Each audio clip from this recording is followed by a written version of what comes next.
And it's clear that Russia actually has no interest in really negotiating anything that takes them away from their ultimate objective, which is the destruction of Ukraine. I mean, they've never backed away from their stated objective to destroy Ukraine. This is not about NATO encroachment or how they describe it. They want to destroy Ukraine and the idea of Ukraine as a state.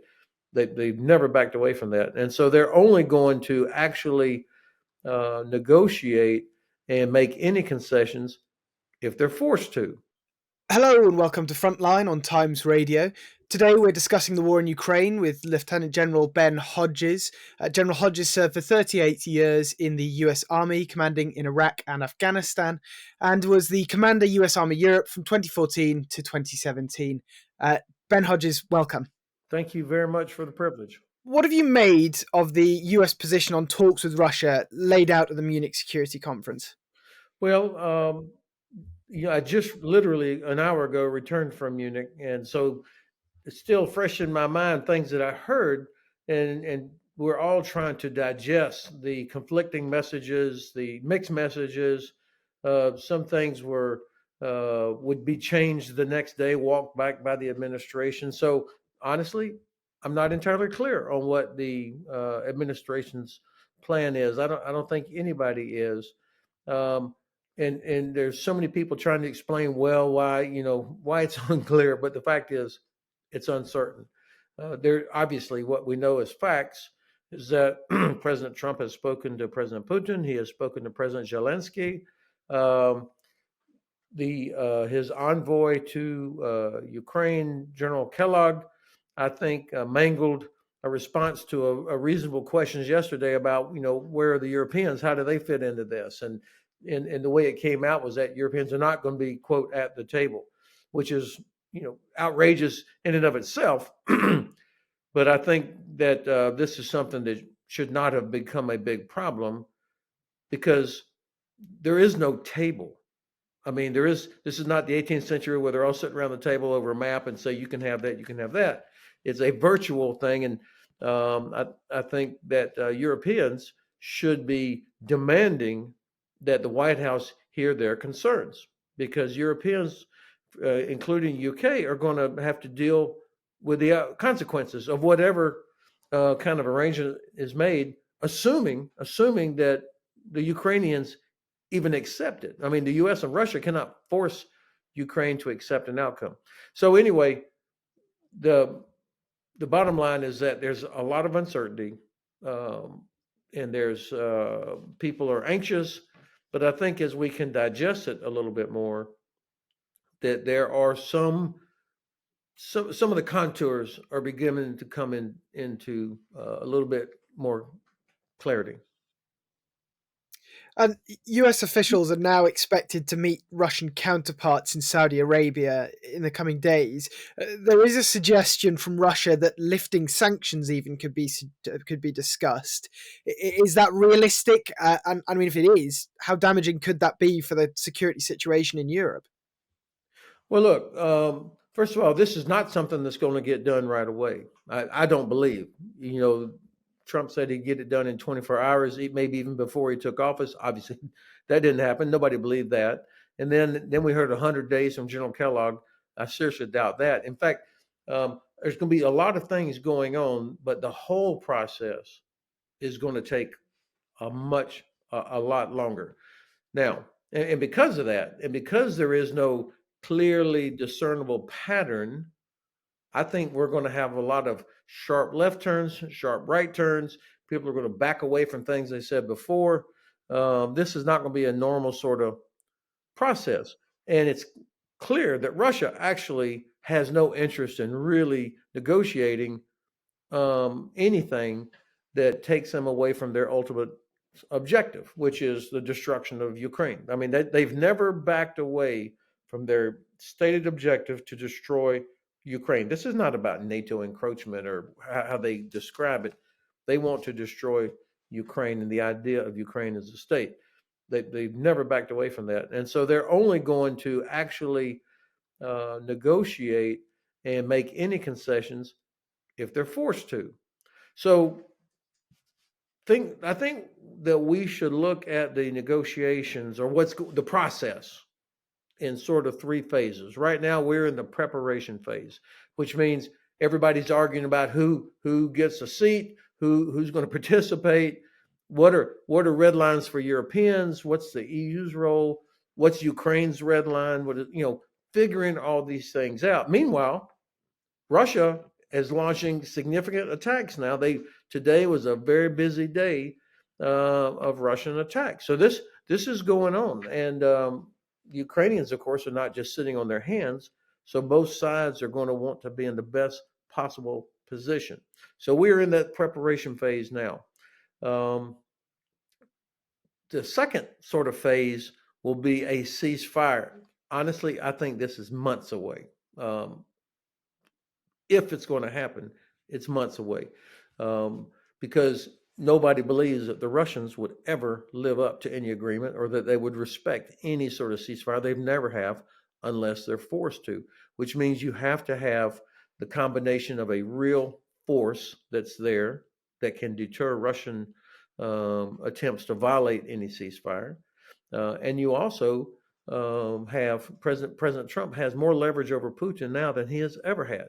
Um, and he could really unleash economic hell on the Russians by shutting down their ability to export oil and gas.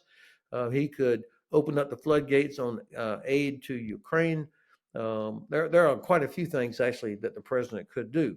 So getting to the point where we have a force in place is going to take some time. And this is not going to be 10,000 dudes with blue helmets and flip flops. I mean, this has to be a force that has the capability and the authorization to hit back hard against a Russian violation. And then the third phase will be the actual negotiations for what comes. So that I think I could be completely wrong. I could be proven wrong by the end of this week, but I think we're looking at months of this ahead. And so it sounds to me that you're very confident that Ukraine are still going to be at the heart of this. I mean, there have been some questions over that in the last few days. Absolutely. Now, it's not going to be Zelensky, Trump, and Putin sitting there, the three of them at a table. Um, and I'm not defending the U.S. approach here. I'm trying to think my way through it to understand it. There's a lot of names and voices out there, but the only voice that matters from the American side is President Trump. You've got General Kellogg, who's the envoy to Ukraine, Mr. Witikoff, who is his special envoy to Russia and to the Middle East. You've got a Secretary of State. The Vice President, I don't think, is actually involved in foreign policy type stuff.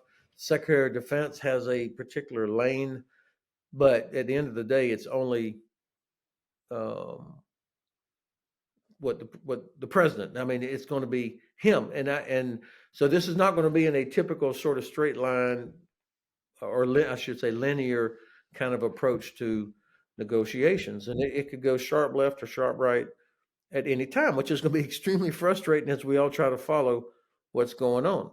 Um, the good news here is that we got a little bit more clarity here in the last, I think, 36 hours that um, the poorly stated phrase by Secretary of Defense Hegseth that NATO membership is not on the table, what they walked back from and now have said is it never was going to be part of the negotiation, which is a good thing because there's already 3 or 4 countries in NATO, like Hungary, Slovakia, Germany, and a couple of others, and the United States, by the way, that had not agreed to Ukraine joining NATO anyway. So you don't want to put it as if Russia gets to vote or decide whether or not Ukraine can join. So I think to make that distinction makes some sense. The other thing that we heard in the poorly worded statement from the Secretary of Defense that the no U.S. boots on the ground. Okay, first of all, I would not assume that that's true, or that will in case be the fact. But what's more likely is that now we're talking about this security force or whatever it's going to be called. Once they figure out what it's going to look like and who's in it and what their mission is. And by the way, the French are already leaning in, I think, taking a leading role here, which is a good thing. That the administration is probably then going to wait for the Europeans to say, okay, we've got it, but from the U.S. we need air, logistics, intel, air defense, some things like that. Um, Probably as a going in position. And coming away from Munich for a moment and back to the front in Ukraine, Kiev is reporting that its defense of Pokrovsk in Donetsk has worn down the renewed Russian offensive there. What does it say about Russia's capability militarily at this point in the war if they can't seize that city? Yeah, I think it says a lot. At Munich last year, the city of Avdiivka was finally captured by the Russians, and people were walking around, oh my God, Avdiivka has fallen. But then you say, well, where is Avdiivka? And you look on the map, and it's almost in Russia. I mean, it's about as far east in Ukraine as you can get. 1 year later, they're still fighting to get into Pokrovsk, which is about 60 kilometers from Avdiivka. So after a year and the hundreds of thousands of casualties, they still haven't been able to take Pokrovsk. That doesn't mean it's not hell on earth for Ukrainian defenders that are there, but if you can step back to an operational level, at the rate they're going, it'll take Russia about 250 years to get to Kiev. So, um, you know, there's no doubt that President Putin does not care about casualties himself. So that's not going to be what decides things. But I do wonder how much longer they can keep pulling in people. They have not fully mobilized. They haven't drafted every man from St. Petersburg and Moscow, for example. Um, and there are reports about a new force being raised that's going to be out in Belarus or something on an exercise or something. I don't know. I have to say I'm a little bit skeptical about that. But if the Russians are so dependent on North Korea for ammunition and on Iran for drones, that would tell me that they are in a pretty difficult position. So these talks might have come at a useful time for Zelensky in Kiev, if there is less evidence that Putin can simply grind his way to victory. I mean, should even further offensives by Ukraine be off the table? Oh, I think Ukraine, they're not going to do what the U.S. They should not do what the U.S. or Russia tells them to do.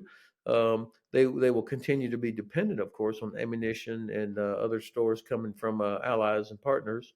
Um, but I think they're fighting for their life. So they're not going to pause and hope that the Russians also pause until there is some kind of a ceasefire with an enforcement force in place. The Russians have still not been able to eliminate the bridgehead, the Ukrainian bridgehead in Kursk. They have not been able to capture Pokrovsk.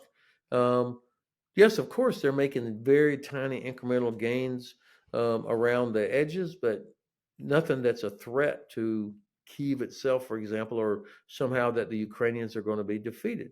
I think this is going to be a hard fight continuing on for months. Um, the as I try to be optimistic about this and think about the positive possibilities, the European countries seem to finally be recognizing that they are going to be stuck with this situation if the U.S. walks away or if Ukraine fails. They finally are recognizing that, and that it's to their advantage to make sure Ukraine has what it needs. I feel like this is going to get slightly better, slightly.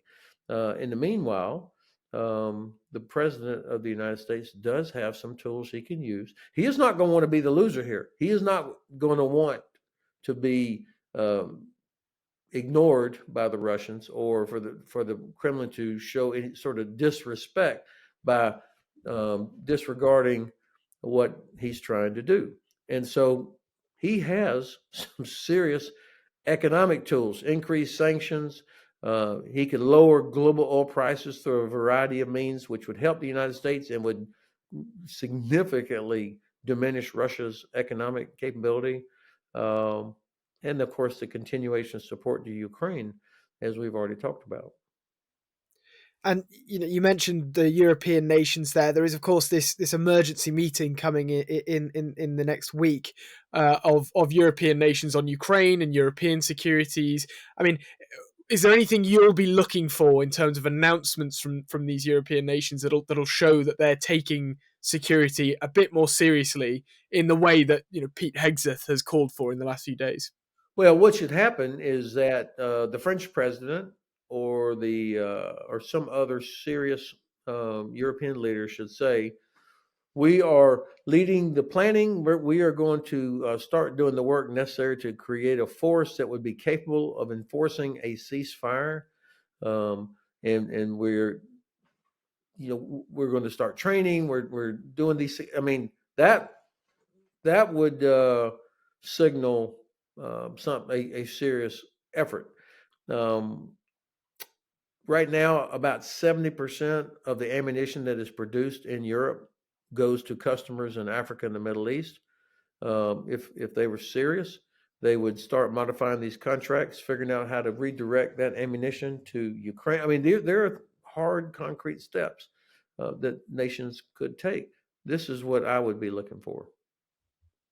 And you mentioned there that this peacekeeping force. I mean, Hegseth also stated that, as you say, any security guarantees got to be backed by what he calls capable European or non-European troops as well. Do you think Europe has the manpower at hand now to form a peacekeeping force? And is there still time to assemble a deterrence if there is a ceasefire before Putin could rebuild his own military?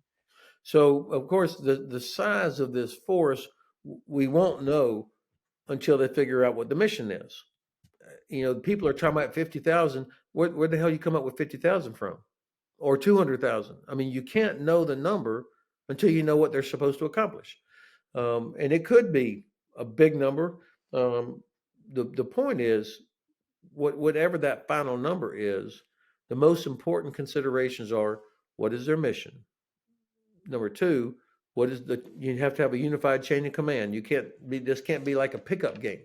Number three, they have to have rules of engagement that allow them to use force, because this force is going to have to deter the Russians from violations, because that they will, within the first hour of whenever this ceasefire might go into effect, there will be Russian drones flying overhead. They will immediately test it. And so this force has to have the capability to punch back very hard. And there will be some people that will be very get weak need about it. And so this is hard. So they have to be committed to do it. You should have it has to have air, land, sea capabilities. It has to have drones and counter drone capabilities, air and missile, all the stuff needed to be a viable deterrent force against the Russians. Now, that also means um, they will be. The Russians and the Ukrainians are probably the two best in the world right now on the use of electronic warfare and drones, because they've been doing it full on for the last 3 years. And in fact, really, it started 11 years ago, but on mass scale in the last 3 years. None of us has that level of experience. So this force needs to train and practice and be interoperable, meaning able to speak on secure communications in a heavily contested electronic warfare environment, because that's what's going to be getting tested. You can't just show up like that and expect to be ready to go. So there's a lot of training and preparation months. I think that they need to be doing, just like NATO did when the I4, the implementation force, went into Bosnia back in the end of 1995. That was months of work to get them ready for that. And Pete Hegseth isn't wrong when he says that the US faces stark strategic realities, elsewhere outside of Europe in other theaters. There's a pretty strong element of truth in that, isn't there? Well, I mean, this has been uh, stated by presidents going back, certainly when President Obama talked about the pivot to the Pacific. So this is not a new thing. Um, but the fact is, the administration is going to be looking hard at where we have resources, where are we prioritizing. And like every nation, we also have domestic concerns, economic concerns that you have to address. So I think the administration, understandably, is going to be looking to allies for this particular mission to carry a large part of the burden. Not that we're not interested, but this cannot be a U.S. led thing. It doesn't have to be U.S. led.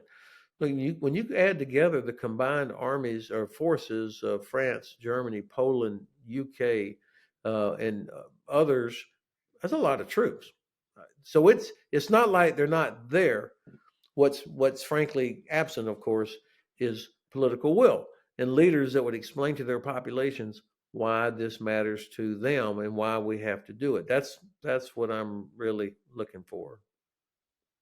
But would it be right to say, though, that it's not necessarily a zero-sum game when it comes to deterring aggression in Europe? That will have impacts on other theatres elsewhere. I mean, I'm thinking right now, of course, of Taiwan and the Pacific. Yeah, well, excellent point. The Chinese are watching to see, are we really serious? Do we have the capacity and the political will to make these hard choices? It is much easier to do this against Russia on the continent of Europe with all so many partners and allies contiguous with land lines of communication than it will be out in the Pacific, where it takes 9 days for a U.S. Navy ship to sail from Hawaii to Japan. So, an entirely different domain, obviously, different challenges of time and distance.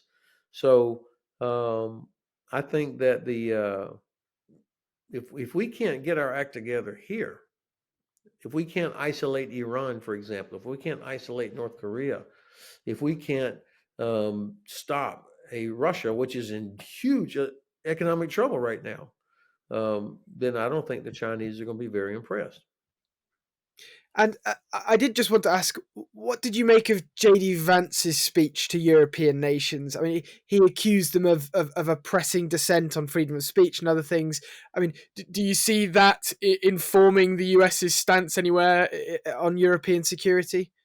Um, I think that I can't explain it. We were all standing there watching it in Munich at the conference site, and people were expecting a traditional sort of ass kicking from the American vice president about doing more, and instead he talked about this, and so understandably, several nations were uh, very unhappy, especially given that Germany has an election coming up here in about a week.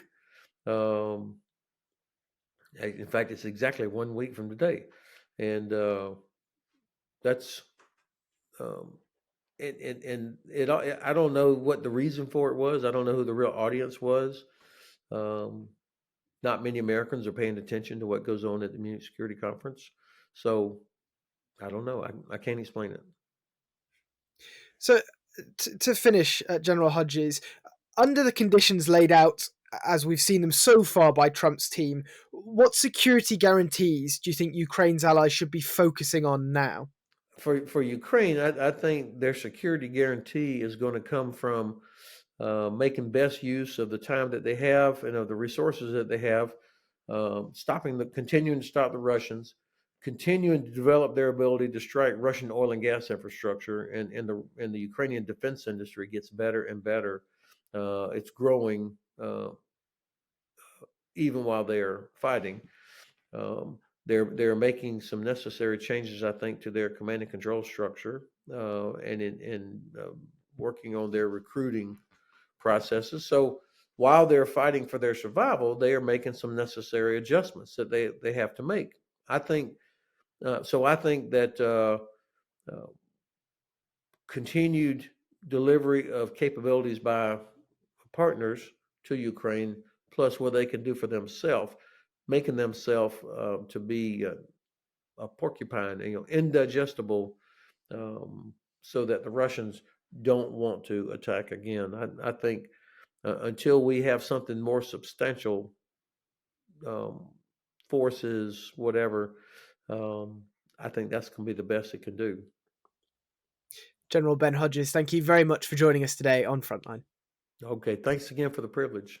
You've been watching Frontline for Times Radio with me, Louis Sykes. If you'd like to be the first to get exclusive content, you can sign up for membership with the link below. You can also listen to Times Radio for the latest news and analysis, or read it on thetimes.com. Thanks for watching. Goodbye.